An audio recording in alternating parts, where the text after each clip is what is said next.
வணக்கம். அ கடந்த 19ஆம் தேதி தமிழகம் முழுவதும் முதற்கட்டமாக நாடாளுமன்ற தேர்தல் வாக்குப்பதிவானது நடைபெற்றது. இந்த வாக்குப்பதிவு நடைபெற்றதால் சென்னையிலிருந்து பொதுமக்கள் வாக்களிப்பதற்காக தென் மாவட்டங்களை நோக்கி சென்றனர். அ தென் மாவட்டங்களை நோக்கி சென்ற பொதுமக்கள் நாளை அலுவலக செயல்பட உள்ள நிலையில் தென் மாவட்டங்களில் இருந்து பொதுமக்கள் சென்னை நோக்கி படையெடுக்க துவங்கியுள்ளனர்.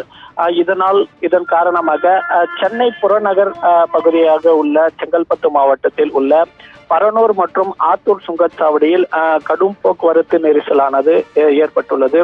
இந்த கடும் போக்குவரத்து நெரிசலானது சுமார் 2 கிலோமீட்டர் தூரத்திற்கு மேலாக வாகனங்கள் அணிவகுத்து நிற்கிறது. இந்த கடும் போக்குவரத்து நெரிசலினால் வாகன ஓட்டிகள் மிகவும் சிரமத்திற்குள்ளாகி வாகனங்களை இயக்கி வருகின்றனர்.